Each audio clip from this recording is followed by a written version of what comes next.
Años que no ha dado una charla en Argentina y estoy muy contento de estar acá. Muchísimas gracias a Emi, a Rodrigo y a todo el equipo de Crypto 24/7. Es impresionante la convocatoria del evento para hablar de un tema que claramente genera cada vez más interés y que tiene un potencial hacia futuro muy grande. Yo trabajo en una organización que se llama democracy.earth, ese es nuestro sitio web, que está más enfocada en la parte política de lo que tiene que ver con esta revolución, podríamos decir, que está ocurriendo con este orden de tecnologías. Y lo que quiero hacer hoy es armar una charla un poco en dos partes para tratar de traer un poco de perspectiva histórica respecto a qué es lo que está ocurriendo y qué es lo que cómo va a ser la narrativa en términos de impacto que tienen estas tecnologías a lo largo de las próximas décadas, probablemente a lo largo de lo que queda de este siglo.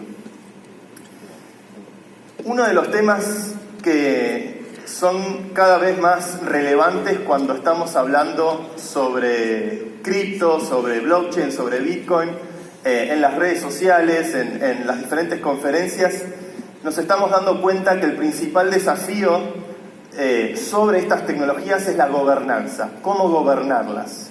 ¿Y por qué hablamos de gobernar? Porque al final del día un blockchain, como explicaron en las charlas anteriores, en algún punto es una burocracia. Es un sistema que trata de garantizar confianza o certificar eventos o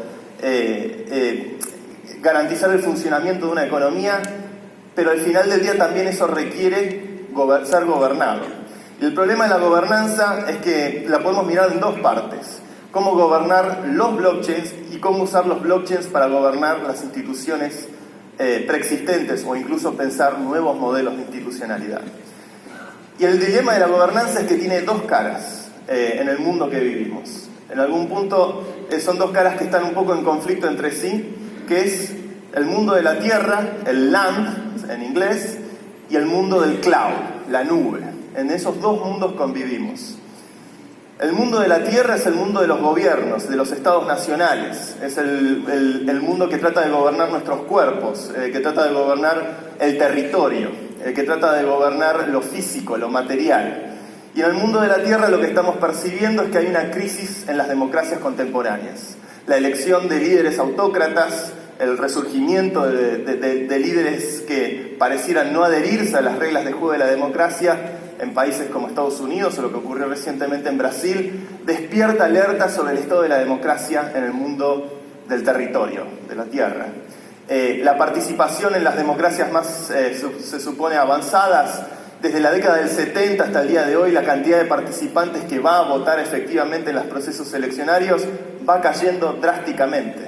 Hay poca confianza en el funcionamiento del sistema y hay una fragmentación de las identidades respecto al Estado. Estamos viendo movimientos separatistas en un montón de regiones de todo el mundo.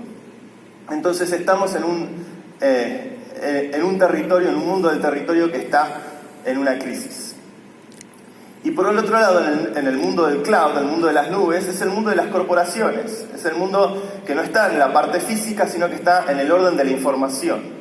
Y lo que ha ocurrido a partir del experimento de Internet y de la web, que ha sido tremendamente exitoso, es que ese desarrollo decantó en que haya un puñado de jugadores extremadamente poderosos. Principalmente Facebook y Google, como entidades que controlan la mayor cantidad de identidades humanas en el planeta. Facebook tiene más de 2.000 millones de identidades humanas verificadas por sus sistemas, completamente centralizados en los servidores de Facebook.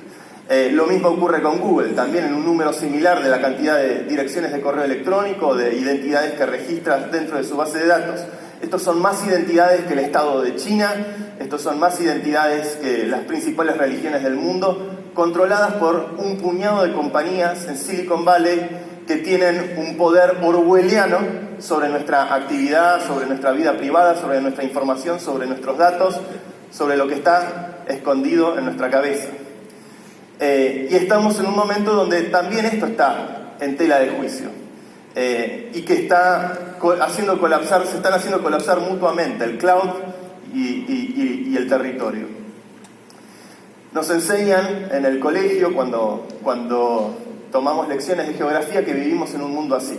En un mundo dividido por fronteras nacionales, donde en cada territorio hay un Estado monopólico que controla el territorio y que nos movemos entre estas fronteras accediendo a un país u otro, y según en el país en el que estamos tenemos determinados derechos, determinados beneficios, determinada moneda, determinado sistema económico, determinados políticos, y eso condiciona la vida que vamos a tener. Nosotros no elegimos en qué país nacemos, y no es lo mismo obviamente nacer en un país que tiene una industria desarrollada que un país que no la tiene, por ejemplo. A su vez, si miramos el mundo del cloud, este es un mapa que a mí siempre me llamó mucho la atención, porque es un mapa que simplemente se dedica a graficar cuál es el sitio web número 1 accedido en cada país. Entonces, simplemente tomando esa métrica, cuál es el sitio web número 1 en cada país, uno se da cuenta muy rápidamente que Google y Facebook dominan prácticamente todo Occidente, con la excepción estratégica tal vez de China y de Rusia, que siempre han tomado, no desde ahora, sino desde términos históricos, de tener sus propios sistemas en funcionamiento en reemplazo a los sistemas de Occidente. Este mapa también es un mapa político. Este es el mapa que nos tenemos que también empezar a tomar conciencia de qué es lo que ocurrió en la web, qué es lo que ocurre en la web cada vez que volcamos nuestros datos, nuestra información, y a quién le estamos dando esa información y para qué. En algún punto estamos en una especie de colonialismo postmoderno, colonialismo digital, donde no nos damos cuenta que estamos con el espejito de color, el Black Mirror, el teléfono, volcando cada vez más información en un puñado de compañías paradas en Silicon Valley. Y esto es una amenaza para nuestra privacidad y para un montón de derechos que tenemos que empezar a replantear cómo volver a tomar control de vuelta de Internet como usuarios. ¿Cómo surge el Estado-Nación? Esto es algo que me ha interesado mucho estudiar en estos últimos años. El Estado-Nación surge, según los historiadores, en el siglo XVII, después de 30 años de guerra en Europa, se negocia la paz de Westfalia. Y en la paz de Westfalia, los reinos de Europa determinan un par de principios básicos, donde entre ellos el principal principio fundamental es la no intervención doméstica. Yo tengo este territorio y mis asuntos domésticos son míos y ninguna persona ajena a mi territorio se puede meter en mis asuntos domésticos, y a su vez yo no me meto en los asuntos domésticos de otros. Ese es el principio fundante de la paz de Westfalia, que da surgimiento al Estado-Nación, que da surgimiento a un equilibrio en Europa para tratar de garantizar la paz después de una guerra de 30 años que fue muy sangrienta. Entonces Francia, una Alemania fragmentada, Inglaterra, Gran Bretaña, determinan estas reglas de convivencia, que eventualmente esas mismas reglas de convivencia se expandieron hacia prácticamente todo el globo. La idea del Estado-Nación, la idea de este orden, de este equilibrio de poder, hoy es el equilibrio de poder del mundo global en el que vivimos. La paz de Westfalia es un proceso muy interesante porque también ahí aparecen los primeros estadistas. Aparece Richelieu, que fue un cardenal francés que empezó a priorizar el interés del Estado por sobre los intereses religiosos o por sobre los intereses del rey, y empezar a tener una lógica más estratégica, más pragmática, que una lógica más esotérica. Este tipo de equilibrio, desde el punto de vista de teoría de juegos, es lo que se conoce como un equilibrio de Nash. Algunos habrán visto la película Una mente brillante, sobre la vida del matemático John Nash, un matemático muy importante del siglo XX, que el equilibrio de Nash en teoría de juegos quiere decir que es un juego donde el mejor movimiento que puede hacer cada jugador es no moverse. Es un punto de equilibrio, un punto de estabilidad, donde la mejor movida es no moverse. Y eso, básicamente, eso es lo que sustenta el equilibrio geopolítico en el mundo hoy. A Francia no le conviene invadir a Alemania porque tienen una alianza con los ingleses tienen una alianza con los españoles, y entre todos apuntan las armas entre sí y se termina logrando un equilibrio geopolítico de esa naturaleza. El principio de no intervención doméstica trasladó esto al mundo del territorio.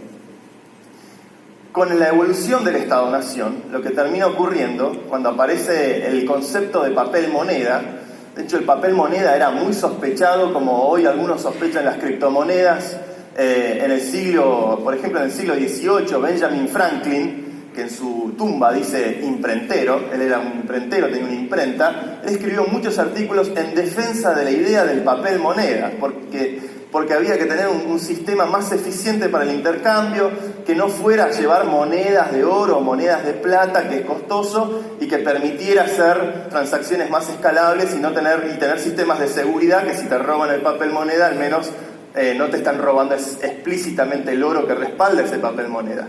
En el siglo XIX hubieron muchas monedas privadas generadas por bancos privados que competían entre sí y trataban de controlar un territorio determinado. Hasta que entra el Estado y el Estado dice: nosotros vamos a controlar la moneda dentro de lo que es nuestro territorio. Y ahí aparece el dólar estadounidense y todas las monedas nacionales que conocemos hoy en día. Esta idea no tiene más de 200 años, tiene más de 150 años probablemente. El dólar americano, este gráfico a mí me interesa un montón porque ayuda a tomar perspectiva. Lo que está mostrando acá es la capacidad de compra a lo largo de los últimos 100 años del dólar estadounidense. ¿Cuánta capacidad de compra tiene un dólar desde 1913, que es cuando se crea la Reserva Federal en los Estados Unidos, hasta el año 2013? Y vemos que lo que un dólar compraba en 1913 hoy equivale a 5 centavos de dólar. Algo está pasando con este tipo de instrumento, algo que en Argentina no hay que ni siquiera explicarlo, se llama inflación, y que bueno, en nuestro país es algo mucho más evidente en el día a día. En otros países hay que explicar un poco más qué es la inflación. El monopolio del Estado sobre la moneda tuvo varios episodios importantes. En 1913 la Reserva Federal permite empezar a imprimir moneda, empezar a imprimir deuda y negociar con eso. En 1933 Roosevelt, para financiar el New Deal y tratar de salir de los problemas económicos de la crisis del 29, una de las primeras medidas que toma es quitar el patrón oro para transacciones domésticas. Lo que dice Roosevelt es: cualquier norteamericano que tenga oro en su casa lo tiene que entregar al banco y empezar a sacar el patrón oro del dólar y empezar a imprimir dólares domésticamente para poder financiar la obra pública que termina sacando a Estados Unidos de la Gran Depresión. Ahí empieza a romperse el patrón oro, lo que se suponía que respaldaba el papel moneda. En 1944, en Bretton Woods, casi sobre el final de la guerra, el dólar se empieza a establecer como moneda de reserva de valor internacional. Para las transacciones internacionales empiezan a utilizarse el dólar como medida de valor relativo, parte del éxito bélico de los Estados Unidos. Y en 1971, Nixon, que es alguien con el que me voy a detener, Nixon da la estocada final quitando el patrón oro también para transacciones internacionales. Termina de eliminar por completo el respaldo de la moneda norteamericana por bienes preciosos como el oro o la plata. Ya no hay más patrón oro a partir del año 71. Y esto es lo que algunos denominan, empieza una moneda fiat. Es el gran enemigo de las cripto y de Bitcoin y demás, que se ve mucho en las redes sociales. Estamos en contra de las monedas fiat, estas monedas que están respaldadas en una promesa que al final del día depende de un sistema político con autoridades corrompibles, muy corrompibles, bueno, al final del día, ¿por qué queremos dólares? Porque probablemente confiamos más en el gobierno de los Estados Unidos que en el gobierno nuestro. Y esto es una parte de la historia importante, pero no es toda la historia. No es toda la historia. Y quiero compartir algunas ideas respecto al dólar que creo que ayudan a contrastar por qué nos interesa tanto Bitcoin, por qué nos interesa tanto Ethereum, las criptomonedas y demás. Nixon reinaugura las visitas de Estados Unidos, oficiales del gobierno, a Medio Oriente. Desde Eisenhower, que nadie visitaba Medio Oriente, y Nixon vuelve, entre otros países, a Arabia Saudita. Y en Arabia Saudita, en el año 74, ahí lo ven con Kissinger, se juntan con el rey, y básicamente lo que le dicen al rey es: Lo que nosotros te pedimos, ustedes tienen el 80 a 85% de las reservas de petróleo del mundo. Sabemos del poder que tiene Arabia Saudita en el negocio de energía. Lo que nosotros te pedimos, estoy tratando de interpretar lo que pasó en esa reunión, no te pedimos los barriles de petróleo, te pedimos que todos los contratos de energía, todos los contratos de petróleo tengan como unidad de medida al dólar. Que no haya ningún contrato de venta de petróleo que no tenga al dólar como unidad de medida. Lo que se dan cuenta los americanos es que el valor no está en tener los barriles de petróleo, el monopolio o el control de los barriles de petróleo, el valor está en tener la información, en tener el monopolio sobre la información de los barriles de petróleo. Lo que más les interesa a ellos es que todos los contratos de compraventa de energía del planeta, esos contratos se escriban en dólares como unidad de medida del contrato. Lo importante no es la materia, lo importante es el monopolio de la información. Y uno puede presumir que en el año 74, de hecho 11 meses después de esta reunión, se termina la guerra de Vietnam. Estados Unidos probablemente le dijeron, mira, o haces todos los contratos de petróleo en dólares o te traemos Vietnam para acá. Y los sauditas accedieron, y es una de las alianzas más importantes que han mantenido el control del mundo en las últimas 3-4 décadas. Entonces lo que ocurre con el dólar americano no es realmente que se transforma simplemente en una moneda fiat y confiamos porque es una moneda fiat. Pasa a convertirse en el petrodólar.